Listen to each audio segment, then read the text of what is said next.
আর এবার আবহাওয়ার খবরের দিকে নজর রাখবো।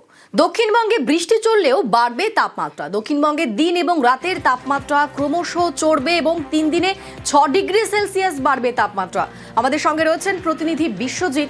বিশ্বজিৎ, তাহলে এপ্রিলের শুরু থেকে একেবারে গরমের স্পেল শুরু?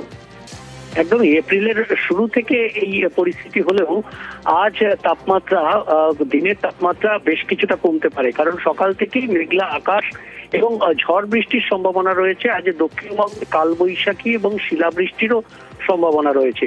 পূর্বাভাস রয়েছে কলকাতাতেও ঝড় বৃষ্টি হওয়ার, এবং এই সারাদিন মেঘলা আকাশ থাকার কারণে আজ যেমন দিনের তাপমাত্রা কমবে, আগামীকাল রাতের তাপমাত্রাও কিছুটা কমবে। তবে আগামীকাল পরিস্থিতির খুব বদল না হলেও বৃহস্পতিবার থেকে রবিবারের মধ্যে তাপমাত্রা হু হু করে বাড়বে এবং এপ্রিলের প্রথম সপ্তাহে একটা দাবদাহের মতন পরিস্থিতি, অর্থাৎ সতর্কতা না থাকলেও গরম এবং অস্বস্তিকর আবহাওয়া কলকাতা সম্মুখীন হবে। তবে তার আগে আজ ঝড় বৃষ্টির সম্ভাবনা রয়েছে। আজ দুপুর থেকে রাতের মধ্যে কলকাতাতেও ঝড়ের সম্ভাবনা, বৃষ্টির সম্ভাবনা যেমন রয়েছে, তেমনি শিলাবৃষ্টির সম্ভাবনা রয়েছে বেশি পূর্ব বর্ধমান, হুগলি এবং বাঁকুড়া, এই 3 জেলাতে যেমন শিলাবৃষ্টির সম্ভাবনা রয়েছে।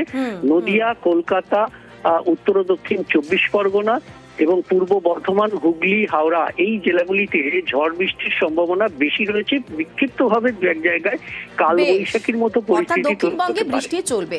তারই পাশাপাশি উত্তরবঙ্গের দিকে নজর রাখবো। আজও দুর্যোগ চলবে উত্তরবঙ্গে। উত্তরের ওপরের যে 5 জেলা, সেখানে বজ্র বিদ্যুৎ সহ বৃষ্টি।